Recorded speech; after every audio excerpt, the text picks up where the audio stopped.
realidade, eu comecei lá por 85, mais ou menos. Eu tinha 16 anos por aí, e eu comecei eu queria viajar, e aí eu queria fazer dinheiro e tal, e aí comecei a cortar umas camisetas, costurar, vender. A minha história meio começou assim. E aí eu ah, comecei a vender para amigos, depois comecei a vender para lojas. Eu ainda estava no segundo para o terceiro colegial. Tive uma adolescência bem complicada. Estudei num colégio super careta, assim, o Colégio São Luís. Na realidade, mais do que careta, eu estava desencaixado naquele colégio, né? Eu estava fazendo, imagina, a área de biológicas, e eu sou completamente humanas, enfim. E aí eu resolvi fazer roupa, e aí eu saí de lá quando faltava 6 meses para acabar o terceiro colegial. Eu não terminei lá, né? Eu estava lá desde o pré, fiquei até quase o final. Aí fui pro objetivo, e aí minha vida começou a andar. E aí eu comecei a fazer roupa, comecei a conseguir clientes, e a coisa foi crescendo, até que em 86, 87 eu abri uma loja em Moema, na Avenida Cotovia, que ficou... Muita gente conhece essa loja, assim. Foi uma loja que ficou bem famosa na época, porque Moema não tinha nada. Na época tinha Daslu na Vila Nova Conceição, e apareceu esse cara que as pessoas viam essa loja e tal, e aí de repente eu entrava lá, era um moleque, né? E na época Moema era um bairro de muitos alemães, e a minha loja chamava Der Raten. Der é uma inflexão, né, da língua alemã, que quer dizer do Raten, né? Na época eu assinava as coleções com uma marca. E ali eu fui aprendendo, né? Eu trabalhava algodão, fui aprendendo a trabalhar com linho, fui aprendendo a trabalhar com seda, e aí eu comecei a fazer umas roupas de seda, de noite, começou a ter umas coisas ali nessa loja. E eu comecei a ter umas clientes, assim, né, interessantes. E aí na época, o Walter Rodrigues trabalhava no Bicho da Seda, e aí ele ouviu falar de mim, eu ouvi falar dele, e no final nós nos conhecemos, ficamos amigos, e aí um dia a gente resolveu fazer um desfile. O Walter estava saindo do Bicho da Seda e queria fazer um trabalho dele. Aí eu conhecia uma pessoa da tecelagem Daruge, a Geni Ródio, e aí eles conseguiram um patrocínio para a gente, na época foi $2.500, e a gente conseguiu um apoio do Marco Aurélio, da Ford Models, que tinha um espaço ali, e a gente fez o primeiro desfile, acho que em 92, ou 91, não lembro bem. Foi um ano antes do Fitoevas Fashion. E aí foi um desfile que deu muito resultado, assim. Aí apareceu o Fausto e o Walter, assim, né? De uma hora para outra a gente tinha matérias em jornais. Eu lembro que naquela coleção tinha tido o desfile da Fórum, o desfile da Zump e do Walter e do Fausto, né? Então, na época tinha a história do Jornal da Tarde, né? A gente estava na cobertura do Jornal da Tarde, uma página inteira Zump e Fórum, e que eram gigantes, né? E Walter e Fauzi. E aí, enfim, a coisa continuou. Aí a gente conseguiu, no meio do ano, o espaço da UNIT, União das Tecelagens, né, com a Yuko Suzuki, que sempre me apoiou tanto. Ela conseguiu espaço para a gente. E a gente fez um segundo desfile lá, também com patrocínio da Darude. E aí chegou no semestre seguinte, né? A gente não conseguiu esse apoio. Aí eu falei, Walter, eu vou fazer um desfile na minha loja, pequeno. E aí eu fiz esse desfile um pouco antes acho que meio assim, em fevereiro. Foi quando eu conheci a Erika Palomino, que ela foi nesse desfile, ela estava entrando ali na Folha. E foi quando o Paulo Borges viu o meu trabalho. Nesse dia desse desfile, estavam todos lá, Eva Júri, o Paulo, o Walter, enfim, estavam todos lá. Eles saíram desse desfile e foram para uma reunião no showroom da Companhia do Linho, que era ali do lado, com a Cristiana Arcangeli, e ali fechou-se o primeiro Fitoevas Fashion, que eu não participo, né? Todo mundo acha que eu participei desde o primeiro, na realidade eu não participei do primeiro, porque eu tinha acabado de fazer o desfile. E aí veio o Fitoevas Fashion logo depois do carnaval, e aí eu entrei na segunda edição. A primeira edição foi aquela que foram só 3 marcas, né? O Walter num dia, o Alexandre no outro, a Companhia do Linho no outro. E aí na segunda edição já passaram a ser 3 desfiles por dia, com cada marca fechando uma noite. Então eu fechava uma noite, o Walter fechava outra e o Alexandre fechava outra. E dali para frente a história começou, né? Veio o Fitoevas Fashion com as suas edições, aí o Paulo saiu do Fitoevas, a gente também saiu, aí o Paulo começa o Morumbi Fashion, que já era o São Paulo Fashion Week, vamos dizer assim, né? Antes da mudança do nome, e aí a gente segue todas as edições. E aí, altos e baixos, né? Enfim, altos e baixos financeiros, né? Eu, pelo menos, comecei a trabalhar e aí todo mundo caía em cima da gente. Aí o shopping chegava e falava: eu vou abrir uma ala, eu te dou uma loja. Eu falava: então me dá uma loja, né? E assim, aí de repente eu tinha loja no Shopping Morumbi, loja no Shopping Eldorado, e o que fazer com aquelas lojas, né? Com aqueles aluguéis altíssimos e tudo mais. Então eu até passei uma fase bem complicada, assim, financeiramente, até de 95 a 99, que eu, enfim, teve um ano que a gente fez 8 desfiles. Porque todo mundo queria fazer desfile, então fazia desfile para Mercedes-Benz, fazia desfile para tecelagem não sei das quantas, fazia desfile para a Fenite, fazia desfile, toda hora tinha um evento e o Paulo chamava, ou eu, ou o Walter, ou o Alexandre, para fazer algum desfile. E era muito difícil você criar, gerir uma empresa, administrar lojas, enfim. E aí, em 99, eu enxuguei tudo, fechei aquela coisa arada toda, fiquei pequeno, eu diminuí, eu tinha fábrica, funcionários e tal, eu diminuí tudo e passei a ter só um ateliê pequeno e passei a terceirizar toda a produção. E aí foi uma época, eu lembro que em 99 eu estava bem sem dinheiro e eu fiz uma coleção inteira de algodão cru. E foi nessa coleção que o John Schumann, que era um americano que estava procurando um designer novo para lançar no mercado americano, me conheceu, quer dizer, enfim, e acabou. Na realidade, ele viu as imagens do São Paulo Fashion Week nos jornais quando ele estava passando as férias aqui. E aí entrou em contato com a embaixada entrou em contato com a gente, aí vários estilistas foram selecionados, visitados por ele, e aí ele acabou me escolhendo para ser o cara que eles iam lançar. Tinha um perfume muito famoso dos anos 80, o Giorgio Beverly Hills, e eles estavam lançando uma fragrância nova, e eles queriam lançar um estilista desconhecido. E assim foi. Eu fiz meu primeiro desfile em Los Angeles em 99. E aí, na sequência, foi um caminho natural. Eu fui convidado para participar da Semana de Moda de Nova York. Fiz meu primeiro desfile lá em 2000, dia 2 de fevereiro de 2000. E aí eu fiquei lá por 4 edições, fiz 4 desfiles em Nova York. Meu último desfile lá foi dia 10 de setembro de 2001. E no dia 11 de setembro as torres caíram. Então, assim, eu vivi toda aquela situação e todo aquele trabalho que estava sendo desenvolvido ali, enfim, e estava crescendo, né? Já era a 4ª coleção. A gente já tinha conseguido vender para a Henry Bendel, mas era a primeira coleção que a Barneys tinha agendado, que a Bergdorf tinha agendado para ver as coleções, e aí, enfim, virou tudo fumaça. Eu estava alugando um apartamento lá, ia ficar um pouco mais lá, e aí eu desisti, falei, não, vou voltar, quero ficar quieto no Brasil. E aí a Semana de Moda de Milão ficou sabendo que eu estava saindo de Nova York e me chamou para fazer Milão. Eu falei, putz, eu tenho uma relação com a Itália, enfim, eu falei, eu vou. E aí fui e fiquei mais 2 anos desfilando em Milão. E aí estava na mesma situação, já alugando apartamento, começando a organizar as coisas, e aí parei um pouco para me escutar, eu falei, não é isso que eu quero, né?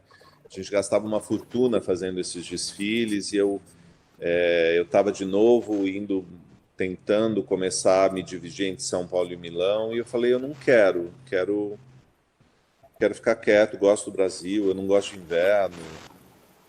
E aí na época a gente tinha relações muito boas com jornalistas internacionais e compradores, e aí eu passei a ter showrooms em Milão e em Nova York, mas eu desfilava no Brasil e eu acabava convidando e pagando para alguns compradores virem no Brasil fazer as compras, que eles adoravam, obviamente. Era aquela época que vinham milhões de jornalistas gringos para o Brasil, era uma festa e tal. E assim eu segui por mais alguns anos, até que o mercado começou a ficar esquisito, o dólar virou e, enfim, os nossos preços começaram a ficar muito altos, o Brasil começou a perder o interesse. E aí, logo em 2007, teve começaram a história das compras e vendas, eu acabei vendendo a minha marca. E aí, no momento onde a empresa comprou a minha marca, que era o grupo formado pela Zump, né, investidores e Zump e tal, na época formou-se o grupo da Zump e o grupo da Elos. O grupo da Zump me comprou o Alexandre, comprou o Clube Chocolate, comprou não sei mais quem, em 6 meses eles quebraram. Então eu tive um grande problema, nunca recebi o valor que eu deveria ter recebido pela venda da minha loja, até hoje eu tenho uma ação na justiça tentando receber. E aí, obviamente, todo aquele caminho de trajetória internacional foi destruída junto ali. Mas, junto com isso, tinha um desejo pessoal meu de querer ser um ser mais criativo do que administrativo. Eu estava vendendo a minha empresa para isso. Eu queria ficar só na criação e ter uma estrutura de gerência. Foi uma ilusão, enfim. Todas as marcas que foram compradas e todos os grupos que se formaram no Brasil realmente foram muito complicados, né? Assim, a gente tem muitas histórias de sucesso fora do Brasil, mas no Brasil a gente tem muitas histórias de fracasso, né? Na realidade, essas fusões destruíram Tufiduec, destruíram Marcelo Soma, destruíram Rosa Chá, Miss Lama, destruíram Isabela Capeto, destruíram Fauzi, destruíram uma série de marcas e no final destruíram Alexandre, né? Quer dizer, o Alexandre foi o último quando ele saiu do grupo da Elos, porque obviamente são marcas que demandam investimento, demandam entendimento, né? E um retorno que é diferente, né? De um retorno de outras marcas de tamanho médio. E essas pessoas não entenderam e nem quiseram entender, né? Então eles compraram as marcas porque isso ajudou a dar divulgação para eles, né? Agora o Fauzi e o Alexandre fazem parte do mesmo grupo, coisas do gênero. Mas no final todos eles foram destruindo as marcas e afogando as marcas e hoje, enfim, a loja do Tufiduec acabou de fechar no Oscafeire, né? E, enfim, essa foi a história, né? Mas só para te falar que eu nessa época fiz essa venda porque eu queria ser um ser criativo e, por coincidência, um pouco antes da venda, em 2006, eu comecei a fazer aula de teatro. Fui para o Célia Helena, estava buscando um lugar para exercitar a criatividade, fui ali fazer um curso de 6 meses, no final me interessei, entrei no técnico, fiz o teste, passei, fiquei lá 3 anos e meio estudando, e ali eu comecei a entender que tinha um monte de coisas para eu fazer além da roupa, né? Quando eu sempre fui apaixonado por teatro, e aí quando eu entrei nesse lugar, eu entendi que além da roupa, eu podia escolher o gesto que essa pessoa ia fazer com a roupa, eu podia decidir o texto que essa pessoa ia falar com a roupa, eu podia escolher a roupa da pessoa que estaria do lado, eu podia fazer o cenário, podia decidir a luz. E ali eu entendi que muitas coisas muito interessantes estavam ali me esperando, estavam ali na minha mão. E aí eu começo uma fase que eu começo uma nova empresa, uma nova marca, FH, só que com total liberdade. E aí eu falo, bom, então se é para fazer, eu não vou fazer de novo, vou fazer novo. E aí eu começo a fase dos desfiles, desfiles performances. Aí eu comecei a fazer aula de canto, eu comecei a cantar, eu montei banda, eu comecei de uma certa maneira, questionar os formatos, né? Por que, que a modelo anda sempre do mesmo jeito? Por que esse andar? Por que essa modelo? Então eu fiz um desfile que as modelos entravam com os olhos vendados, e aí tinham bailarinos que conduziam, e aí tinha um texto que explicava essa Clarice, que era essa menina de olhos vendados, né? Então, aí eu fiz um desfile com marionetes, aí eu fiz um desfile que eu fiz o desfile no meio da rua e eu coloquei eu fiz uma performance dentro do Museu de Arte Brasileira. Eu fiquei 6 dias construindo a coleção e todas as pessoas podiam assistir aquele momento. E aí depois, no dia seguinte, o desfile acontecia no meio da rua sem ninguém saber onde isso aconteceria.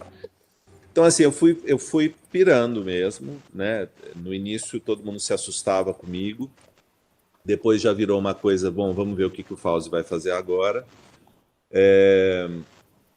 E, de uma certa maneira, hoje, né, vamos dizer que isso aconteceu de 2008, vamos dizer, de 2009 até 2016, eu fico muito feliz quando eu vejo os desfiles internacionais e eu falo, eu estava com o olhar certo. Eu fiz tudo certo na hora certa. Porque hoje, se você olhar os desfiles internacionais, e eu não estou falando desse momento da pandemia, eu estou falando de antes, né? Tudo é teatro, né? Tudo é sobre teatro. Uma vez eu coloquei uma companhia de dança no meu desfile, aí falaram, não precisava dessa companhia de dança. Dior acabou de fazer, Dior fez o desfile de alta costura com as roupas em miniatura, Moschino acabou de fazer as marionetes, os desfiles passaram a ser teatro, né? Quer dizer, no desfile da Lanvin, o Albert Ebas cantou no desfile, quer dizer, essa figura do estilista como performer no meio da cena, o estilista do Schiaparelli no meio da cena desenhando enquanto as modelos andavam. Quer dizer, um monte de coisas que eu acabei vendo que eu falei, eu estava no caminho certo. Talvez eu não estivesse no país certo, nem com o dinheiro necessário, mas eu fiz honestamente enfim. E aí chegou 2016, eu fiz um desfile dentro do meu ateliê com uma cliente minha, uma mulher linda, na época estava com 50 e poucos anos, um corpo normal, super elegante, e eu fiz o desfile em cima do corpo dela. Foi mais uma performance. Chamava um styling para a Condessa Sayon. E aí eu ia trocando as roupas no corpo dela e mostrando a coleção dessa forma e tal. E ali eu considero que a minha despedida desse circuito dos desfiles. Hoje eu tenho um ateliê pequeno e eu trabalho justamente com essas clientes, né? Com as clientes que me procuram, as que já eram clientes fiéis. E é dessa forma que eu trabalho a moda. Só que, paralelo a isso, eu comecei uma carreira fazendo figurinos de teatro, que é uma grande diversão, porque é como se eu fizesse uma grande coleção, só que eu coloco no palco, eu tenho tempo, eu tenho ensaio, eu tenho às vezes 10, 15 dias para ficar arrumando aquela cena, cada cena, né? E aquilo fica em cartaz às vezes por um ano. Então é como se eu tivesse um desfile que todo final de semana eu vou e eu vejo aquele desfile de novo. Então, para mim que fazia moda e o desfile acontece e desaparece, né? E muito dificilmente você vai ver uma cliente com aquele look inteiro, né? Então, para mim foi uma grande felicidade. Eu já fiz mais de 50 figurinos, fiz óperas, companhias de dança, musicais, enfim, solos, coisas pequenas, coisas grandes. E acabei tendo um terceiro caminho, que é o caminho das artes, né? Então, assim, eu passei a também atuar no teatro como ator, eu escrevo, dirijo, atuo, já fiz 2 peças, e agora estou com a terceira escrita. Eu ia estrear esse ano, acabou sendo adiada. Eu tenho um trabalho com performance mais das artes visuais, né? Eu tenho uma performance que ficou muito famosa que se chama Sem Peitos, que é sobre o peso do feminino no corpo contemporâneo. E eu tenho um trabalho de fotografia, um trabalho de escultura, sempre com o tecido como a minha matéria principal, né? Então eu faço esculturas em tecido, eu faço quadros que misturam tinta acrílica com tecido, eu faço performances onde o figurino e a roupa que eu uso são determinantes, né? E são escultóricas, e de uma certa maneira eu acabei descobrindo que a minha vida inteira eu fiz escultura, né? Porque eu sempre fiz a roupa em cima do manequim, mesmo antes de saber o que era mulagem, né? Então, de uma certa maneira, o meu processo sempre foi escultórico. Eu sempre desenhei a roupa depois para registrar o que eu tinha construído. E aí eu venho me desenvolvendo dessa maneira, assim, venho tentando trilhar essas três profissões que eu tenho, né? E tenho tentado desenvolver essa figura do Fauzi, né? Que de uma certa maneira teve uma época que eu fiquei muito conhecido, né? Virei quase uma subcelebridade, estava em todas as capas não, mas foto de revista, né? Revista social e tal. E eu fui me escondendo disso, eu fui fugindo, eu fui tentando ficar um pouco mais anônimo para a minha figura ficar um pouco mais possível de ser transformada num palco, por um personagem, por uma imagem. Eu tenho uma pesquisa sobre transformação de corpos, tenho uma série de fotografia que trabalha muito isso, que são as self-esculturas, que são esculturas que eu faço no meu corpo. Então, tem uma trajetória aí de transformação também pessoal, né? E que me levou a esse momento. Então, hoje eu sou esse cara que está dividido, né, entre a moda, as artes e o figurino de teatro. É engraçado, assim, eu nunca tive consciência, hoje eu tenho consciência, isso até faz parte da minha pesquisa no teatro, que é o risco, né? A gente precisa correr risco, senão a gente não avança. E eu, de uma maneira muito intuitiva, eu sempre corri riscos, né? Eu sempre fiz coisas arriscadíssimas, né? No sentido de entrar num desfile com o rosto coberto de espelho e cantar no meio do desfile, sabe? Eu sempre pus a minha cara a tapa, mas eu sempre tinha uma coisa certa na minha cabeça, que era uma necessidade, assim. Eu sempre fiz porque eu tinha a necessidade de fazer, eu não tinha escapatória, né? E eu fico muito feliz de ter tido a coragem de fazer, de tomar as atitudes. Talvez hoje eu fosse uma pessoa frustrada, falar, eu queria ter feito, eu sou incompreendido. Não sou, né? Eu me resolvo e eu vou atrás e faço. E aí a gente paga os preços, né? A gente paga e não falo nem isso num sentido negativo, né? Mas, enfim, se você tem uma escolha de ser um lançador, né? De desbravar caminhos que não foram né, andados ainda, né? Assim, se você tem vontade de fazer o que não foi feito, você tem que ter essa predisposição à falha, né? No sentido de que, assim, a certeza de que vai dar merda. Porque se você não tiver essa certeza, você vai sofrer e não vai dar certo. Você tem que ser essa certeza, estar preparado para isso. Se não der, ótimo, né? Eu já fiz coisas que tiveram resultados melhores, resultados piores, mas sempre fiz aquilo que eu tinha necessidade de fazer.